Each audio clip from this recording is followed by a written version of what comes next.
Caution, this pod will contain spoilers for Deadpool 2. We're just okay and we play some Movies. games. We're just okay. Movie watchers.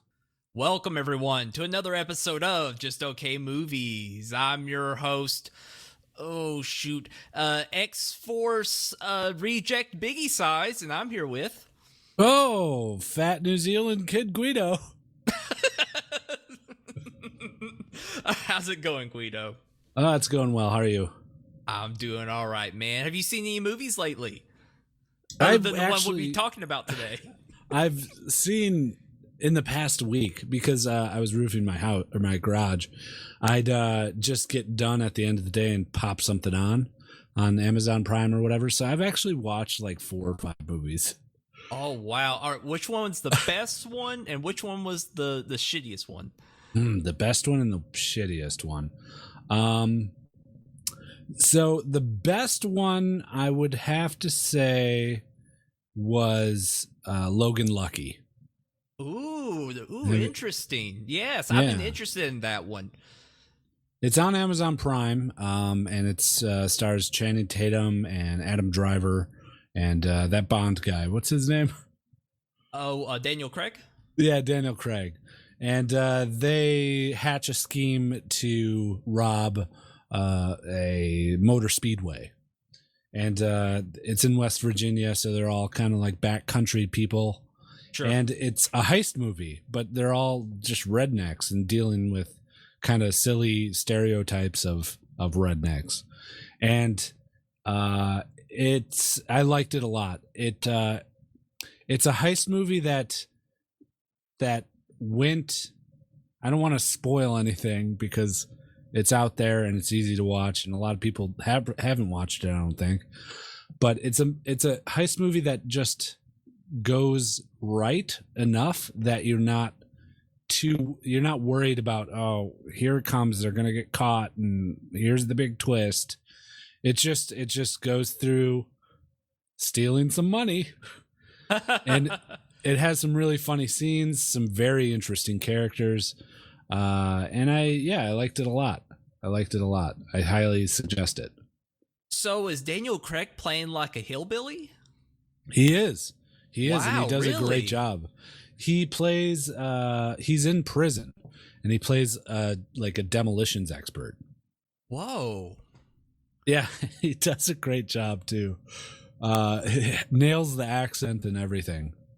Oh, wow. I definitely have some new respect for him, man. I just can't picture him in that kind of role. Yeah, he definitely just folds himself right into it too. Adam Driver's really good too. He plays one of the brothers. They're both Logans.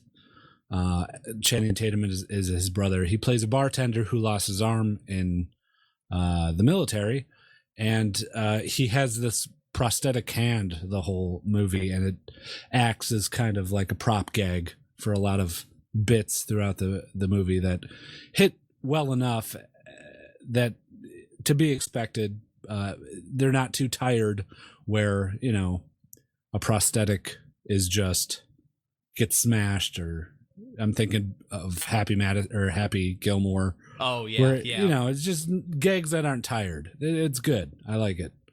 Very nice. Now, is it a drama or a dark comedy, or where would it fall? It's like, I think of it as Ocean's 11 but hillbillies. Oh, okay. Gotcha. Yeah. So kind of just like an actiony comedy kind of movie.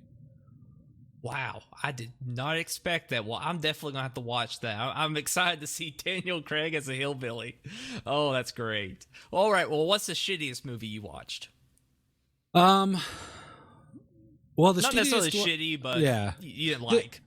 They were all okay. But one of the ones that I didn't care for was a movie called Wind River with Jeremy Renner. And it's made by the same guy that made a movie that I really like, Sicario. Have you seen Sicario? I have not. It was just kind of very slow paced and whatnot. But regardless of that, it's a very mediocre movie. But there's one movie that I watched that really surprised me. It wasn't bad. It wasn't great, but it surprised me. And it's a movie called Game Night. Oh, I've got that queued up. I'm gonna watch it this weekend. Is it good? It's it's it's weird because the cinematography and the photography in general is ambitious for what it is, for being just like kind of a throwaway comedy movie. There's lots of very interesting shots and action scenes and that are shot with one camera on a dolly.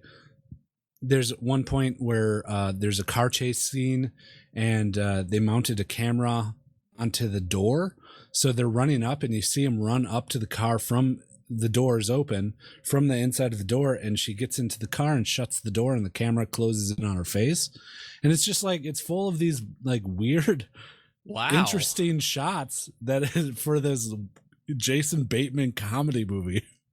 It sounds almost like a guerrilla style filmography, like film style. That's insane. The movie itself, it's okay. People enjoy playing board games or whatever as a group, and then one of their brothers who always one ups them comes and says, "I got a game for you," and it's like a murder mystery game where people come and kidnap him. It says the first one to find me gets my car, which is like a, I don't know, 69 Corvette Stingray. Ooh. Yeah. And so hijinks ensue, and it turns out that he was actually kidnapped.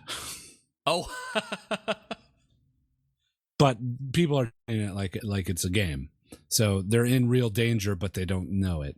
There's a lot of twists, like lots of twists is probably its downfall, because it's like twist after twist of games being inside of games and then not being games and then it actually is games. And it's like, it's just like too much, but there's some funny parts to it. It was okay. It was nice.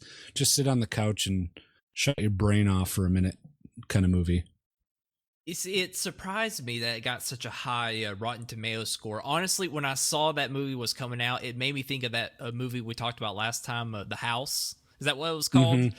And I Yes. was like, oh man, is it going to be like that? And but it's gotten good scores. I've seen decent reviews for it, and it got me a little interested. I like Jason. It was Jason Bateman, wasn't it? The main actor. Jason And, Bateman and the fuck is that girl's name?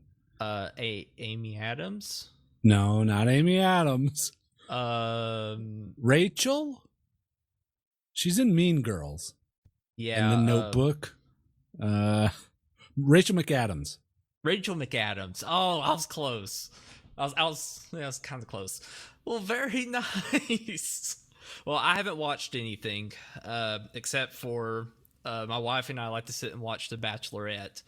And I kind of enjoy watching it. It's kind of fun to make fun of the guys, but we have a fantasy league for Bachelorette. Ooh, and that's la gotten la. me, yeah, it's gotten me more interested in watching it. Like, oh, this guy's a dick. He's not, he'll probably still be there next week. And, so that's all I've watched lately. But yeah, a couple of movies I want to watch this weekend. But the only movie I have seen is actually the topic for this episode, and that is Deadpool 2. Yes, the sequel to the big hit Deadpool, which I really enjoyed the first one. I had a lot of fun with it. Kind of went in not expecting much out of it, and I thought the pacing, the jokes, the overall humor was on point. So I personally had some very high hopes for Deadpool 2. Do you feel the same, Guido? Did you enjoy the first one? I did enjoy the first one. It was refreshing to watch a rated R, goofy superhero movie. I agree. That was actually, the jokes were, I mean, it's all pretty potty humor, but it's done right. It's not just done just for the sake of let's just have a couple of dick and fart jokes, which are definitely there, but they're done correctly. We'd call it a good dick joke. And they did an excellent job with the material. And Ryan Reynolds is just, you can tell that he's just having a blast playing that character. And I think that's probably what's so refreshing to see. I think everybody in the movie has a good time. You can kind of tell everybody is happy to be there. No one's just doing it for a paycheck. Right. No one's phoning in the performance. I would say the same thing is the case for Deadpool 2. I feel like everyone enjoyed their parts. Josh Brolin was a lot of fun. It's just kind of odd to see him in another huge comic book blockbuster after Thanos, and but he just did a great job. And I know nothing about Cable or really Deadpool entirely. Did you ever read any of the Deadpool comics? Can you give any information on who Cable is? Or did they hit his story correctly?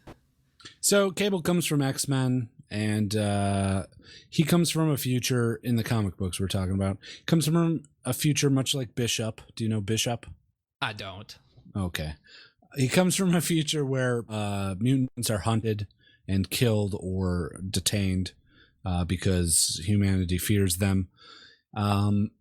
And he comes back in time to essentially try and reverse time streams to make it so that his future doesn't exist and it's a better future. So he does a lot of, trying to kill people that, might change the future, essentially. He's also, I might get my shit mixed up because it's been a while with Cable. He's like the clone. There's a lot of time manipulation going on when you talk about Cable, especially where his lineage and family tree, because he's like the son of Scott Summers and Jean Grey, but like a future type of son. Whoa. Yeah, it's weird. I don't know enough about it to really comment on it, but I know that it's fucked up. He's got a fucked up family tree. Oh God! Wow! Now that I didn't know. Now, did he play any role in and this is getting completely off Deadpool 2, but like in the Days of Futures Past, did he play any role in that fight with the those drones, or was he not in that arc at all, or do you know? In the movies or the comic books? In the comics. Since he was in the far future, or was it even further? I know that was kind of its own separate timeline. So I don't think he was part of Days of Future Past, but he was part of the X-Men have fucked with time so much. It was like a trope in the 90s and late 80s of like just traveling time. Gotcha. And doing stuff like that. So yeah, he's been all over the place. I think he's actually so there's clones involved too with his bringing up. I think it was Jean Grey's clone who is his mother, and Scott Summers is his father, his biological father. Very interesting. He seems like such a neat character, and I kind of wish they went a little further with his story. And of course, I mean, his story is not really the massive deal of the movie. He's just kind of the person they're at least against at the time. And I kept on becoming more interested in him than Deadpool. Kind of wishing I saw more of a movie of him, and we definitely don't see a lot of it other than him blowing and wrecking shit up, which was fun.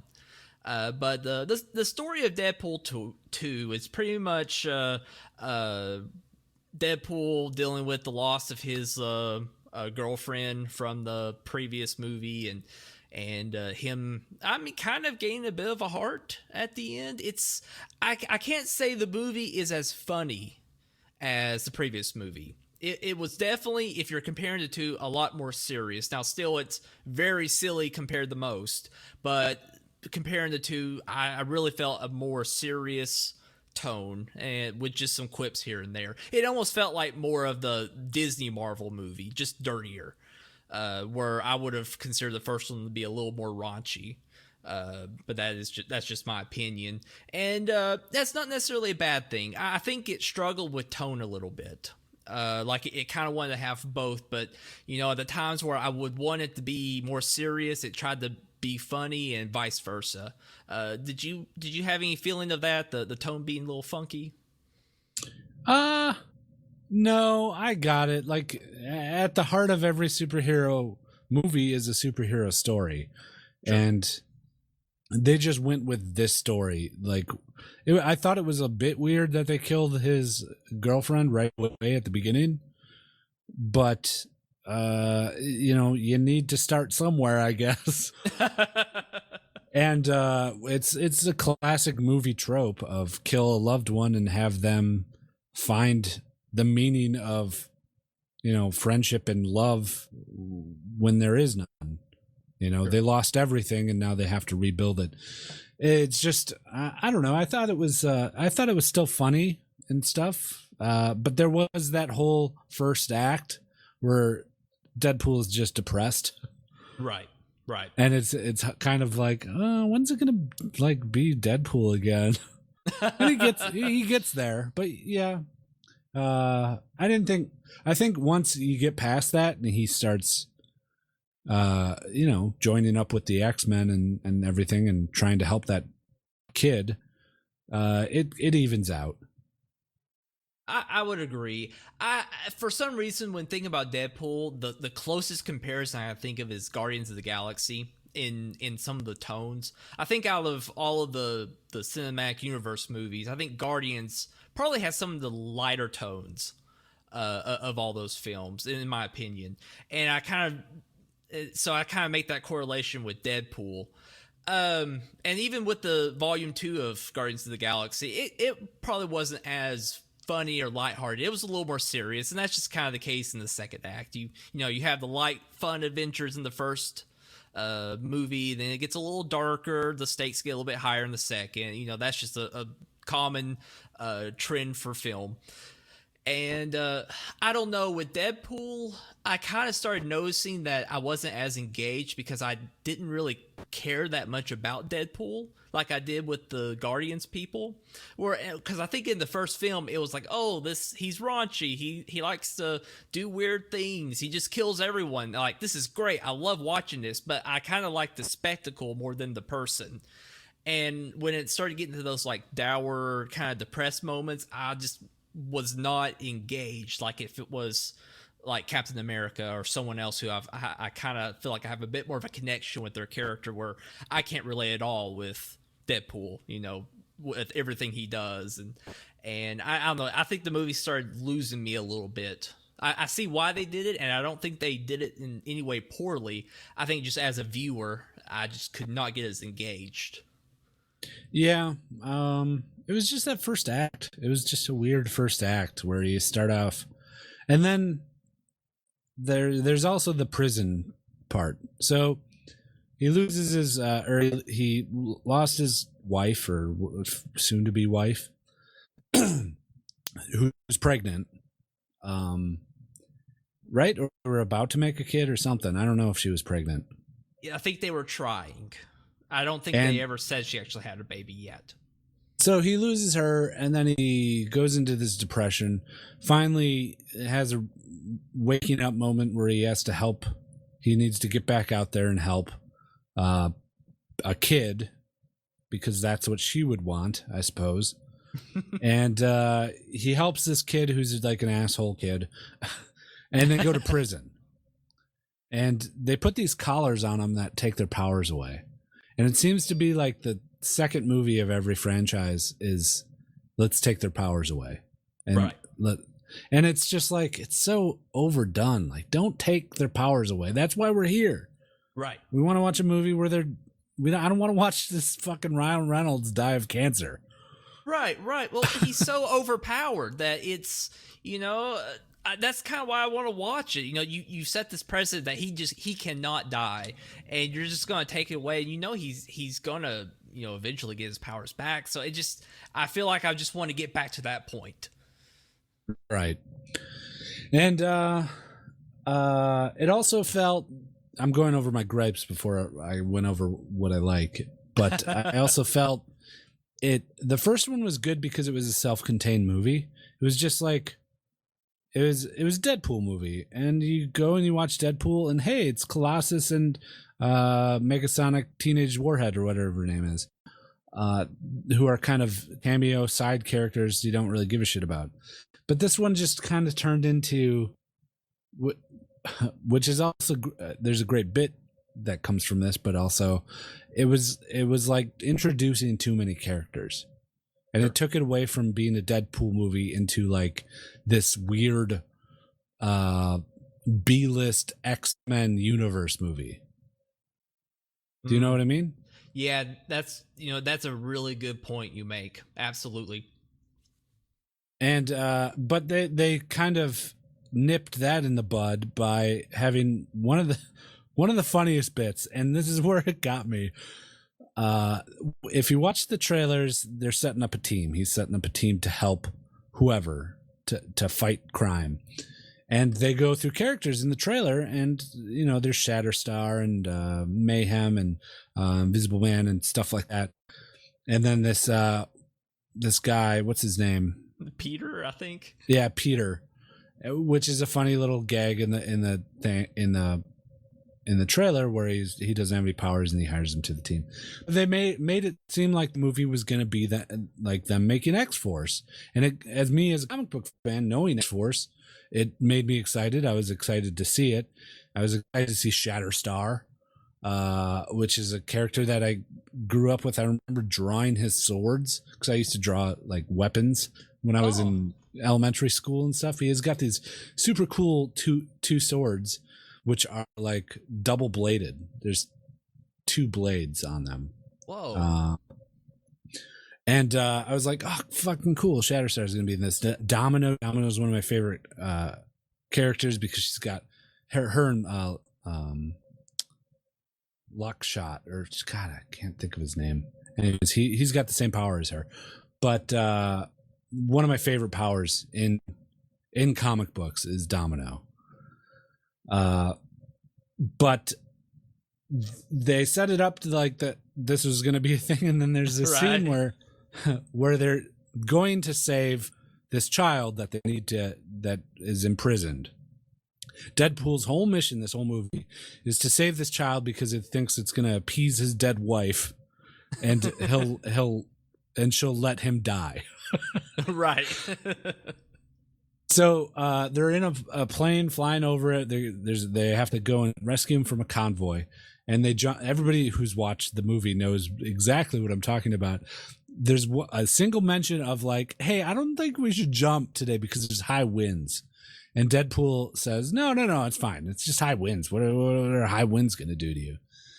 And the whole team that they assemble jumps out of the plane, and it's just a series of these gruesome, horrible deaths of these people who they led the audience to believe were going to be focal points of the movie, just dying over and over and over due to the simple, horrible villain of high winds.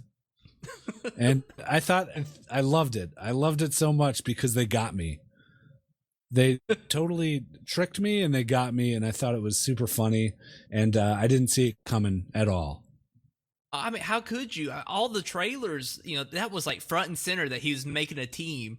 And I thought it was awfully strange that we were getting to like the last 50 minutes and we were just now getting the team together. Like, man, they're waiting awfully late.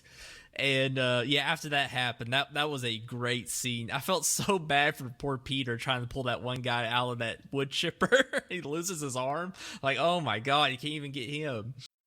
Who did Terry Crews play? Terry Crews played, I believe his name was like Mayhem. Oh, okay. Because I was like, he's kind of a big name. Surely he's going to be, play a kind of a central role in the film somehow. But nope, he has like 3 lines and then he dies. Yeah, it was great. And then probably the biggest name in the movie has about 0.8 seconds of screen time. Do you know who I'm talking about? The invisible guy? Yeah, the invisible guy. And the biggest named actor in the movie who plays him. Do you know who it is? I barely saw him. I couldn't even tell. Who was it? It was Brad Pitt. That was Brad Pitt, really? Yeah, it was Brad Pitt. Brad Pitt. I just read an article that Brad Pitt got paid $945 to play that role.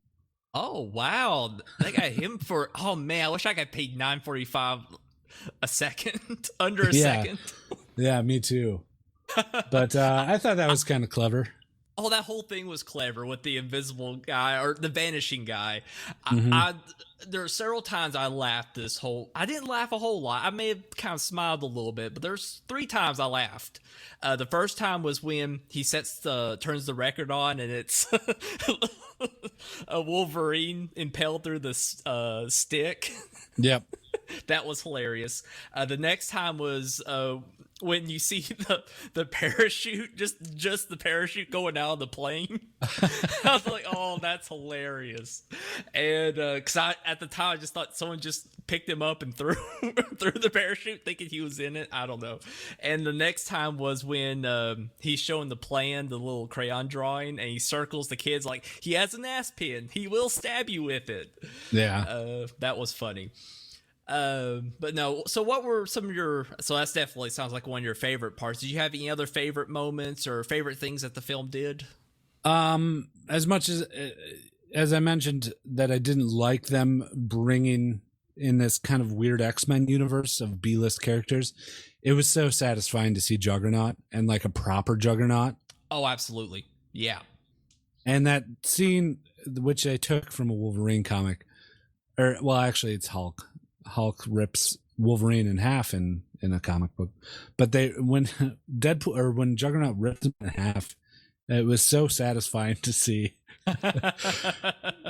And you knew it had to happen, you know. Juggernaut's giant. How is Deadpool going to fight Juggernaut? Right. He can't. You're right.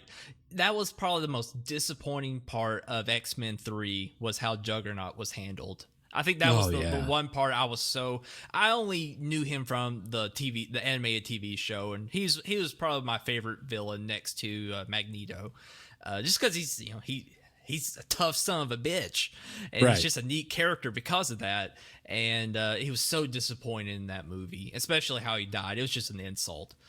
And see him portrayed, great use of CGI. You know, you can't get anyone that bulky, and it was just well done.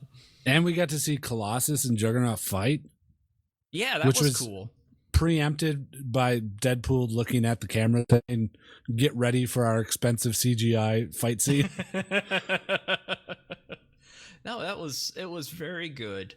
You know, I have really a hard time really commenting on this film. I felt like it was good. It was a good, solid movie. Probably the best that they could do for a sequel to Deadpool without treading the same ground or saying it's the exact same film. So, and that's something I kind of I don't like is when they just do the same thing all over again. So they did something different, and I'm happy that they tried to change the tone up, change the material up a little bit. Still just, I don't know. I just couldn't get as invested, but seeing Ryan Reynolds just enjoy being in that character, and as we talked about before, everyone just seemed like they loved being in those characters. It just made the film still feel like a lot of fun. It felt more like instead of Deadpool 1 feeling like a roller coaster, this was probably like the swings. You know, you're up really high. It's still a lot of fun, not as fast or intense, but it's still a fun, enjoyable time. And it's a film I would recommend. Yeah, I agree. It was fun. You got to see some cool fight scenes. Despite the first act, where it started to pick up pace after that, I was surprised, especially during that parachute scene. So I enjoyed it. I liked it. I had fun watching it. I'd probably watch it again if it's on Netflix or something. I also, as a caveat, I took my daughter to see it, and it's her first rated R movie. Oh, wow. Now, and as I was walking into the theater with she's 11, with an 11-year-old, I felt like I was being judged as a father.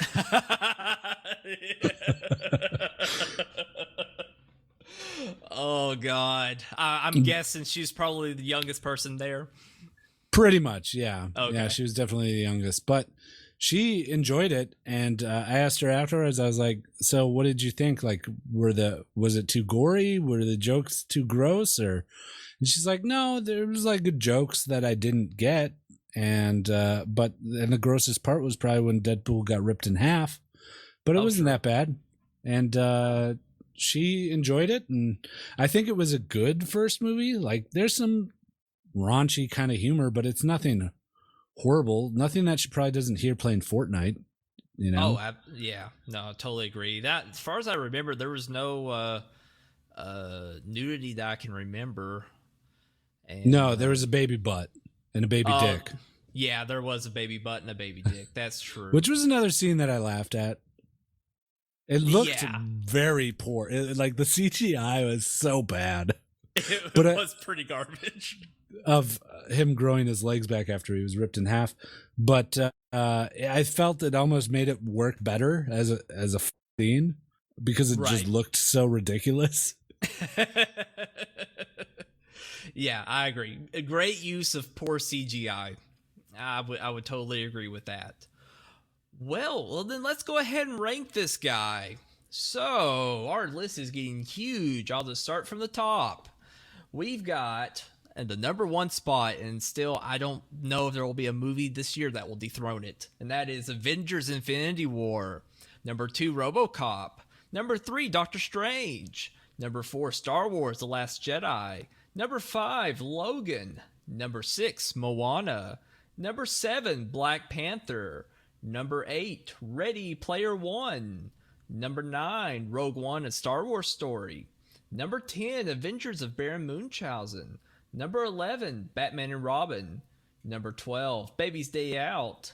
Number 13, Dungeons and Dragons. And number 14, Battlefield Earth. Now, this film is definitely not, it's not bad. I would definitely rate this one up in, I put it kind of in the middle of the pack, personally. I think I enjoyed it a lot more than Black Panther. I don't know if I enjoyed it more than Moana. So I'd probably put it right above Black Panther as the new number 7 film on the list. What do you think, Guido? I'm almost there with you. I'd put it below Logan. I liked Logan a lot better. But I'd rather watch this, over Moana in the future. And I had more fun watching it than Moana, just because I'm a comic book guy. I'm not a fucking Pacific Island guy. I probably would, if we had another person here, I probably would disagree. But since it's just me and you, I'll come to your side. I'll agree with that. Yeah, I won't fight it. Okay. So we have a new number 6 film, and that is Deadpool 2. Not too shabby. Well, I believe we have a voicemail, and I am touched, especially since you left it on the Just Okay Gamers voicemail number. That's super sweet of you. And since apparently there's some interest in leaving voicemails, I will definitely make a voicemail number for the future. I'll post it on Twitter when it's made, or let you know about it once it's up and ready to go in Discord, or next time we do the pod. Just wait for that to happen. If you do want to send voicemail, wait for that to happen. Don't send your movie stuff to the Just Okay line, especially mentioning this is a gaming podcast, and I can't leave voicemails on the BIGGIESIZE podcast, so I'm gonna leave it here. So Guido's pissed. I'm touched. I'm not pissed. Just for future, I'm glad he sent it. But for future reference, just if you have a movie question, maybe just wait until Biggie gets that all set up, which I'm sure he'll do promptly. I will right after this pod. So let's go ahead and fire up that voicemail. Okie doke. Hey guys, it's Shrek. I got another movie question, and I probably shouldn't keep asking movie questions on a gaming podcast, but you guys don't do a voicemail segment on BIGGIESIZE, so I feel compelled to. I want to talk about movies with you. I grew up in a very sheltered home. I missed out on a lot of R-rated movies and shit. So I just watched Seven, and I guess my question for you guys is, what's the most fucked up movie you've seen in a while or ever? One that just kind of made you feel sick afterwards. All right, have a good one. Bye. Very good question. I think we all have that movie that in some way affected us. And, you know, the only movie I can think of, and when we say fucked up, you know, I haven't watched a lot of like body horror movies or really any horror movies in general. But the movie I think that kind of, I guess it messed me up or changed my perspective because of what was going on screen was Saving Private Ryan. The opening scene after the graveyard when they showed the landing on Normandy is it's something else. And as a kid, I can't remember when the movie came out. I don't think I was very old, maybe 10 or 11 possibly. And I remember I was playing outside. I always like to play war and stuff like that. My dad was like, I got this war movie. You want to check it out? And I'm like, yeah, absolutely. And I felt very sick after that scene. And you didn't want to play war anymore, did you? No, I didn't. It changed my perspective completely. I did not feel like going outside and playing war anymore. And it, you know, it's not just all right, Biggie Size, you be the American Jew and I'll be the Nazi kraut guy the Nazi kraut guy that slowly stabs him to death. Oh boy. I need my mom. No, I mean, the setup of that scene, you know, they talk about, you know, music and, you know, visuals. I mean, that's what makes the movie, not necessarily just seeing a person's guts laying out on the beach, but just the whole setup of it is so intense. It just punches you in the gut, and especially me being so little and not used to that kind of violence. And it freaked me out. It still kind of freaks me out. The movie's fantastic, and I've seen it once again since that time, but I get really upset in some cases, and I would say Sure. that's definitely Spielberg being a very effective director. And still, it kind of even makes me kind of think about it, and you know, makes me a little sick just talking about it. But I would say that would be the one movie that kind of fucked me up a little bit. But I would say in a good way. You know, it's a way of looking at war, especially that scene as being so iconic and so heroic, and making you understand that it was hell on earth for those hours that they had to go through that. So that would definitely be mine. Yeah. Man, it's tough to pick because I've seen some documentaries, and I don't know if documentaries should count. Oh, I would say so, sure. Yeah, because it's real life, and you can like put yourself into that world because it's a world you live in. Sure. Like where you're like, oh, these things exist, and this is horrible things, and why do people get away with this? Just to mention, like two, there's Jesus Camp, which is fucked up. Oh. Have you seen Jesus Camp? I've heard it's pretty interesting. Yeah, it's about evangelical Christians that brainwash children essentially, Right. and indoctrinate them into the cult-like religion that is Christianity. But then there's also a movie called Dear Zachary, which is about the Canadian court system, which is completely fucked up, where a man loses his child, and there's no ramifications from it from any of the involved parties. I have heard of that. I think Red Letter Media talked about it, that it's really tears you apart. It does. Very sad movies, but just I'm gonna have to, for in terms of fiction. Well, it's not even a fiction film. It's based on a true story. I guess that's what gets me is stuff like I can watch monster movies. I can watch, Hostels and Saws, even though they're fake, or it could be real, and people have been tortured and shit like that before. But it's fake in my mind. I can watch any of that shit. I can watch any kind of torture porn kind of bullshit movie, but it just comes down to real life, I suppose, for me, because these monsters are real, I suppose. And Sure. The movie I'm talking about is another Spielberg movie. Can you guess which one? Know. Yeah. You're talking about Hook, right? Yeah, absolutely. Hook. The way Dustin Hoffman portrays Hook is just chilling. Oh God. No, I'm of course talking about Schindler's E.T.? List. E.T. is also E.T. I actually was scared of when I watched it as a child. I was too. It was it's a little unsettling, but I guess that's what makes it so memorable. Yeah. No, it's Schindler's List, of course. A masterpiece of a movie, I'd say. Sure. It's such a good movie, but there's just such horrible atrocities that are shown on film there that make you not able to forget it. Right. You know? And the very end of the movie is just so heartbreaking, where he saves all these Jewish people. The war's over, and he has to run away because he's technically a sympathizer, a Nazi sympathizer, because he went under the guise of being a Nazi sympathizer to save these Jewish people. But he just breaks down, and he's like looking at his ring or his watch and his coat, and he's like, I could have sold this coat. I could have sold this watch, and I could have saved one more. And he's breaking down, and it's such a like gut-wrenching scene. Yeah, that does it for me.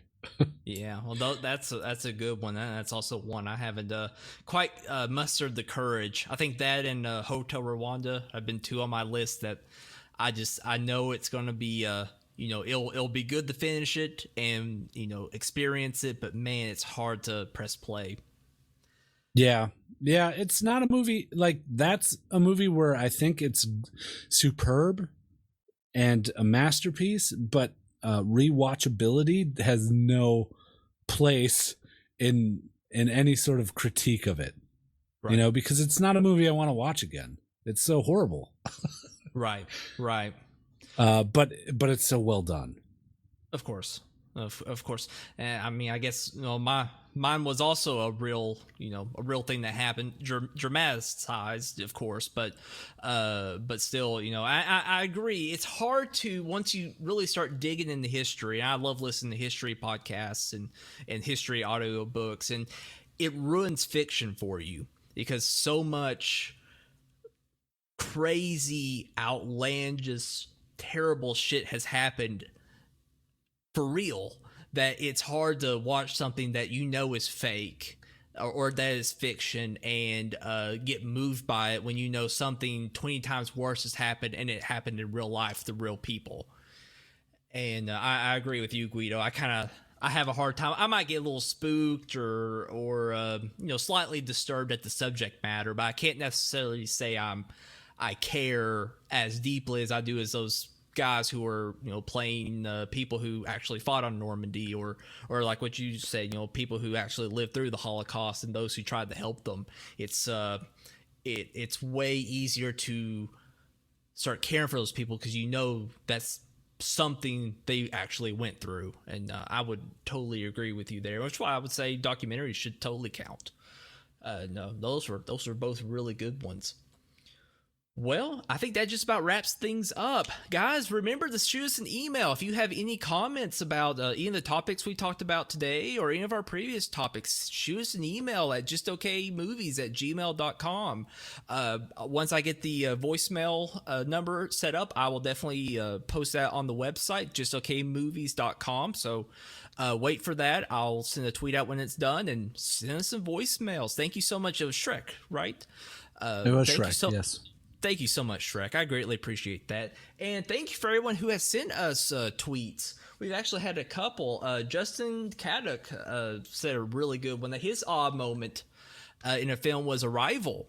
And I agree. That film did have a lot of like, oh my moments in That's it. Mr. West. Oh, that's Mr. West? Oh, Mr. West. Thank you, man.